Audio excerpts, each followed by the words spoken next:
शादी तय हो चुकी थी। बहुत मुश्किल से उसके पिता ने ये रिश्ता पक्का किया था।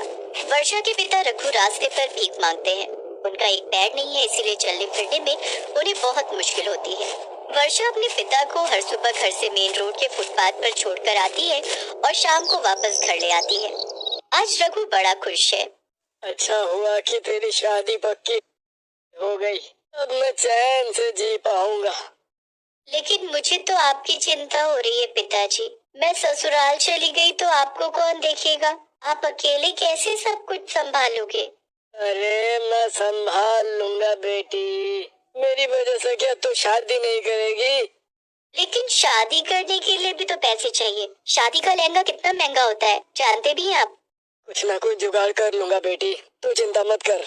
रघु ने वर्षा को मना लिया। वर्षा की शादी प्रीतम से होने वाली थी। प्रीतम की खुद की एक दुकान थी, जो कि रघु के लिए बहुत बड़ी बात थी।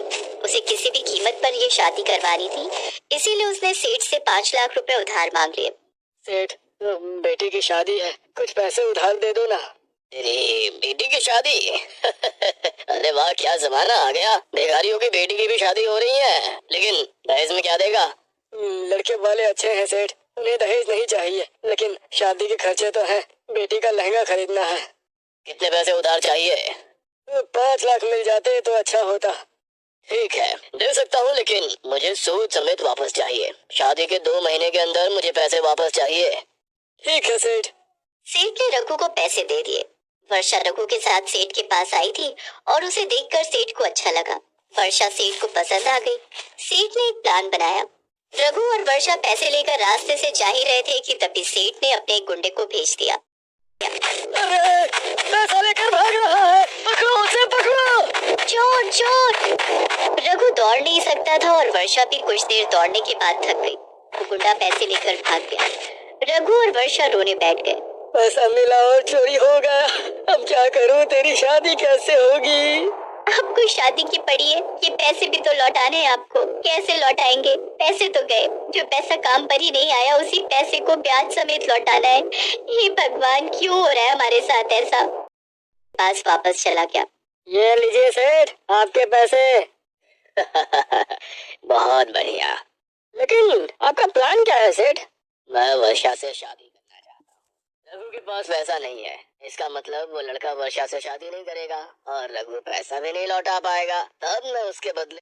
ये बात सेठ की बीवी ने सुन ली। सेठ अपनी बीवी उर्मिला से प्यार नहीं करता था।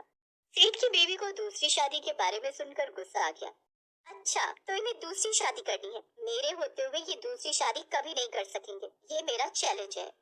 दिसंबर में वर्षा की शादी होने वाली थी। शादी के लिए और 1 महीना बचा था और तभी जोरदार ठंड पड़ने लगी। इधर उधर बर्फ गिरने की भी बात होने लगी। इस साल दवा का ठंड पड़ने वाली है। हाँ भाई, न्यूज़ वाले बोल रहे हैं कि बर्फ भी गिर सकती है, संभल कर रहना। ठंड बढ़ने के साथ साथ रास्ते पर लोग भी कम होने, भीख भी कम मिलने लगी। रघु और परेशान हो गया। पता नहीं ये क्या हो रहा है, लगता है भगवान हम पर गुस्सा है। नहीं पिताजी, भगवान हमारी परीक्षा ले रहे हैं। हमें बस एक दूसरे के साथ डट कर खड़े रहना है। चल बेटी, जाके सेठ से कहते हैं कि पैसा चोरी हो गया है, शायद हमारी उधार माफ कर दे। चलिए पिताजी, और कोई चारा भी तो नहीं है। वो दोनों सेठ के पास चले गए और रो रो कर कहने लगे, पैसा चोरी हो गया सेठ, हमें माफ कर दीजिए। हम गरीब हैं, इतना पैसा कैसे लौटाएंगे? लेकिन उन्हें नहीं पता था कि ये सब सेठ का ही किया धरा है। वो दोनों रोते रहे और सेठ मन ही मन हंसने लगा। रो लो, जितना मर्जी रो लो, मैं तो वर्षा से शादी मनाने वाला हूँ। सेठ ने उन दोनों से कहा, नहीं, उधार माफ नहीं करूँगा। दोनों की बात नहीं सुनी। दोनों रोते हुए वापस अपने घर लौट गए और उनके पीछे पीछे सेठ की बीवी उर्मिला भी उनके घर पर आ गई। उर्मिला को देखकर वो दोनों चौंक गए। अरे, आप कौन हो? यहाँ क्यों आए हो? मैं सेठ की बीवी हूँ वर्षा। सुनो, वो चोरी सेठ ने खुद करवाई थी। सेठ ने खुद? लेकिन क्यों? वो तुमसे शादी करना चाहते हैं। उर्मिला ने सेठ का भंडा फोड़ दिया। रघु घबरा गया। अच्छा, तो सेठ ने इसीलिए ऐसा किया, लेकिन अब क्या करें हम लोग? देखो, मैं नहीं चाहती कि वो फिर से शादी करे। अगर तुम्हारी शादी उसी लड़के के साथ हो गई तो वो तुमसे शादी नहीं कर सकेंगे। लेकिन वो शादी भी कैसे होगी? हमारे पास तो लहंगा खरीदने के भी पैसे नहीं है। काश मैं तुम्हें पैसे दे सकती, लेकिन मेरे पास पैसे नहीं है। अब बर्फ भी गिरनी शुरू हो गई। क्या मैं उससे बात करती हूँ। वर्षा प्रीतम से बात करने के लिए चली गई। प्रीतम ने कहा, वर्षा, मुझे बस तुमसे मतलब है। मुझे बड़ी शादी नहीं चाहिए, लेकिन मेरे पिताजी थोड़े पुराने ख्यालात के हैं। पहले उनसे बात करनी होगी। वर्षा ने अपने होने वाले ससुर से बात की, लेकिन उन्होंने कहा, तुम्हारे पास शादी का लहंगा खरीदने के पैसे तो हैं ना? नहीं, वो भी नहीं है। अभी तो पिताजी को भीख भी नहीं मिल रही है। देखो, हम एक भिखारी के घर रिश्ता तय किए हैं, यही बहुत है। लेकिन शादी भिखारी के घर रिश्ता तय किए हैं, यही बहुत है। लेकिन शादी का लहंगा भी नहीं खरीद सकती हो, तो शादी के लिए उतावले क्यों हो रही थी? ये शादी नहीं हो सकती। ठीक है, मैं कुछ भी करके लहंगे का इंतजाम करूंगी। बिफड़ गई। पता नहीं लहंगा कहाँ से आएगा। एक लहंगे की कीमत। बर्फबारी शुरू हो गई और 2 दिन में पूरा इलाका बर्फ से सफेद हो गया।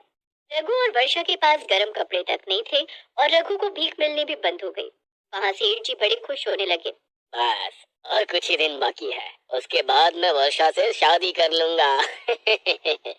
शादी के लिए और एक ही हफ्ता बाकी था। चारों ओर बर्फ ही बर्फ थी और रघु के घर पर खाना खत्म हो गया। वहाँ लहंगे की टेंशन है और यहाँ खाने के लिए कुछ भी नहीं है। ऐसे तो हम मर जाएंगे। वर्षा बेटी, तू सेठ जी की पत्नी को कॉल कर। ऐसा ना सही, खाना तो दे सकती है ना वो। वर्षा ने वही किया और उर्मिला उन लोगों के लिए खाना और एक हफ्ते का राशन ले आई। आपका बहुत बहुत धन्यवाद। लहंगे का कुछ हुआ? सेठ जी से शादी करनी होगी। ठीक है, मेरे पास एक पुराना लहंगा है, मैं ला कर देती हूँ। वर्षा को जैसे चांद मिल गया। उर्मिला जी ने लहंगा ला कर दिया। वर्षा थोड़ी सी खुश हुई थी कि तभी सेठ जी वहां आ गए। अच्छा, तो मेरे खिलाफ साजिश रची जा रही है। उर्मिला, तुम तो घर चलो, मैं तुम्हें बताता हूँ। सेठ ने लहंगा छीन लिया और उर्मिला को घर ले जाकर बहुत मारा और फिर उसे बांध कर रख दिया। इधर वर्षा रोने बैठ गई। मेरा नसीब ही खराब है, अब कुछ नहीं हो सकता। की हार के बाद जीत ही आती है हमेशा। शादी का दिन भी आ गया। थोड़ी देर में प्रीतम आने वाला है, लेकिन वर्षा के पास लहंगा ही नहीं है। तभी उसने देखा कि एक बच्चा स्नोमैन बना रहा है और बर्फ से ही उसका कपड़ा बना रहा है। वो देखकर वर्षा के दिमाग में आइडिया आया। अरे, मैं तो बर्फ से ही लहंगा बना सकती हूँ। वर्षा ने फटाफट लहंगा बना लिया और उसे पहन लिया, लेकिन वो ठंड से कांपने लगी। प्रीतम और उसके पिता वहां आ गए। ओह, ये क्या पहना है तुमने? बर्फ का लहंगा। लहंगा खरीद नहीं सकती। ठंड के मारे बेहोश हो गई। आग जलाकर वर्षा के शरीर को गर्म करना पड़ा, तब जाकर उसे होश आया। उसके ससुर ने कहा, मैं यही देखना चाहता था कि तुम हार मान लेती हो या कुछ ना कुछ इंतजाम कर लेती हो। तुमने इंतजाम कर लिया, इसका मतलब मुश्किल वक्त में तुम मेरे बेटे का साथ नहीं छोड़ोगी। मुझे ये शादी मंजूर है। ससुर जी अपने साथ एक लहंगा लाए थे। वही पहनकर वर्षा ने शादी कर ली। खुश होकर उसके ससुर ने सेठ जी का सारा पैसा लौटा दिया। सेठ जी का सपना भी चूर चूर हो गया और रघु अपनी बेटी के साथ उसके ससुराल में ही रहने लगा। इसी तरह अंत में सब कुछ ठीक हो गया। बर्फ लहंगे ने सब कुछ ठीक कर दिया। मालती एक रिक्शे में अपने बीमार पिता को अस्पताल लेकर आई और डॉक्टर ब्रजेश के पैर पकड़कर रोने लगी। डॉक्टर साहब, मेरे पिताजी बहुत बीमार है। डॉक्टर साहब, उन्हें ठीक कर दीजिए। उनके अलावा मेरा कोई नहीं है। उन्हें ठीक कर दीजिए डॉक्टर साहब, उन्हें ठीक कर दीजिए। ये सुनकर डॉक्टर ब्रजेश ने कहा, देखिए, मैं समझ सकता हूँ, मेरा पैर छोड़ो। हमारे पिता को हम अस्पताल में भर्ती कर लेते हैं, वो ठीक हो डॉक्टर ब्रजेश के कहने पर मालती ने डॉक्टर ब्रजेश का पैर छोड़ दिया, लेकिन वो रोती रही। उसके पिता नरेश को अस्पताल में एडमिट कर लिया गया। मालती अपने पिता को अस्पताल में छोड़कर पैदल घर जा रही थी। आसमान में काले बादल छा रहे थे। बिजली कड़क रही थी। ऐसा लग रहा था कि मालती के आंसू की तरह अभी के अभी आसमान से बारिश धरती पर गिरेगी। पिताजी को अस्पताल में भर्ती कराई, लेकिन बारिश होने वाली है। बारिश में अस्पताल के अंदर पानी घुस जाता है, पता नहीं क्या होगा। उधर ब्रजेश को जमीन पर ही सुला दिया गया। सरकारी अस्पतालों की हालत तो ऐसी ही थी। पर्याप्त बेड नहीं थे। मालती के पिता नरेश जमीन पर सोए हुए तड़पते रहे। अरे डॉक्टर साहब, बहुत दर्द हो रहा है। मुझे पानी पिला दो, दवाई खिला दो, कुछ तो दे दो। दर्द कम करा दो डॉक्टर साहब। नरेश को दवाई देकर डॉक्टर ब्रजेश अपने घर चले गए। घर जाकर ब्रजेश सो गए और तभी बहुत तेज बारिश शुरू हो गई। पूरे आसमान में काले बादलों ने बसेरा कर लिया और तेज बिजली चमकने लगी। अस्पताल मिट्टी का बना हुआ था। मिट्टी की दीवारें तेज बारिश से भीग गई और पानी अंदर आने लगा। नरेश जमीन पर ही सोया हुआ था। ये जमीन भीगा भीगा सा क्यों लग रहा है? अरे, ये क्या? बारिश का पानी अंदर घुस रहा है। बारिश का पानी अंदर आ गया है। नरेश चिल्लाने लगा। आवाज सुनकर एक नर्स वहां आई। क्या हुआ? चिल्ला क्यों रहे हो? बारिश का पानी अंदर आ गया है, मुझे यहाँ से उठा ले जाओ। कहाँ उठा ले जाऊं? बेड खाली नहीं है, यहीं सोए रहना होगा। यहाँ कैसे सो सकता हूँ? जिस तरह से बारिश हो रही है, लगता है कुछ ही देर में बाढ़ आ जाएगा। जब आएगा तब देखा जाएगा, मुझे परेशान मत करो, चुपचाप सोए रहो। दिन भर मरीजों से तरह तरह की बातें करते करते नर्स थक गई थी, उसे भी नींद आ रही थी। वो भी अपने केबिन में जाकर सो गई। बारिश आज तेज हुई और सच में बाढ़ चली। अस्पताल के अंदर सारा पानी घुस गया और नरेश उस पानी में बहता चला गया। मुझे बचाओ, मुझे बचाओ। लेकिन बारिश की आवाज इतनी तेज थी कि नरेश को कोई सुन नहीं पाया। नरेश बहता चला गया और बहते बहते बहुत दूर जा पहुंचा। उधर मालती को नींद नहीं आ रही थी। पता नहीं पिताजी किस हालत में होंगे, मैं अस्पताल ही चली जाती हूँ, अभी पिताजी को सहारे की जरूरत है। मालती बाढ़ में पैदल चलने लगी। कुछ देर बाद पानी इतना ज्यादा था कि उसे तैरना पड़ा। तैरते तैरते वो अस्पताल पहुंची। अस्पताल पहुंचते ही उसने देखा कि अंदर पानी घुस गया है और बेड के ऊपर तक पानी आ गया है। हे राम, ये क्या? मेरे पिताजी कहाँ हैं? नर्स तब भी अपने केबिन में गहरी नींद में थी। मालती ने उसे बुलाया। उठिए मैडम, उठिए, मेरे पिताजी कहाँ हैं? कहाँ गए वो? नर्स नींद से उठी और चारों ओर देखकर हैरान हो गई। मुझे नहीं पता तुम्हारे पिताजी कहाँ हैं। पानी में तो नहीं बह गए? क्या? पानी में? मुझे मेरे पिताजी को ढूंढना होगा। अभी के अभी डॉक्टर साहब को बुलाइए, बाकी मरीजों की हालत बहुत बुरी है। सच में बाकी मरीज चिल्ला रहे थे।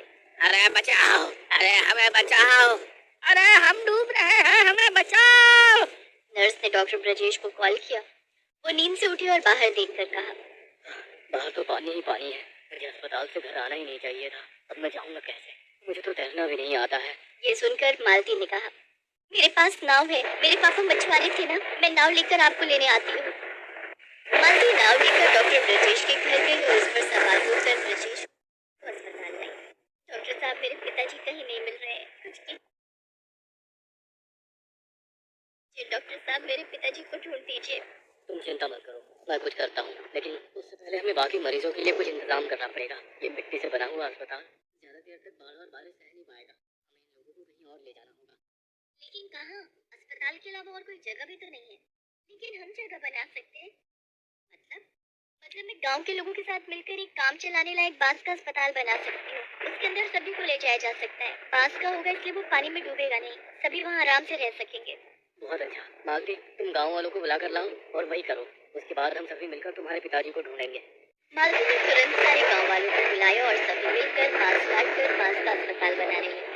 कुछ ही देर में बांस का टेम्परेरी अस्पताल बनकर तैयार हो गया। मालती नाव में सभी मरीजों को बांस के अस्पताल में लाने लगी। सभी मरीजों को लाने के बाद अचानक से मिट्टी का अस्पताल बारिश की वजह से पूरी तरह तबाह हो गया। मिट्टी का अस्पताल टूटकर चूर चूर हो गया। शुक्र है भगवान का, वहाँ पे होते तो पता नहीं क्या होता। मालती, आज तुम्हारी वजह से लेकिन मेरे पिताजी को ढूंढना होगा। हाँ हाँ चलो, तुम्हारे पिताजी को ढूंढते हैं। बांस का अस्पताल पानी में तैर रहा था, इसलिए तैरते तैरते वो लोग कुछ दूर गए। उन्होंने देखा नरेश भाई के सामने एक पेड़ को पकड़कर चिल्ला रहा है, बचाओ, मुझे कोई बचाओ। अरे वो रहे पिताजी। डॉक्टर साहब, मेरे पिताजी को बचाइए। डॉक्टर ब्रजेश ने अपनी जान की परवाह न करके बांस के अस्पताल के बाहर पानी में उतर गए। कमर के ऊपर तक पानी था। डॉक्टर ब्रजेश ने रिस्क लेकर नरेश को बचा लिया। पिताजी, पिताजी आप ठीक तो है ना? हाँ बेटा, मैं पूरी तरह से ठीक हो गया। मुझे पता चल गया सामने हम सब लगन में हैं। ये बात सही कही आपने, लेकिन आपकी बेटी ने आज बांस का अस्पताल बनाकर हम सभी को मौत के मुंह से बचाया। आपकी बेटी बहादुर और सुंदर है। क्या आप अपनी बेटी की शादी मुझसे कराएंगे?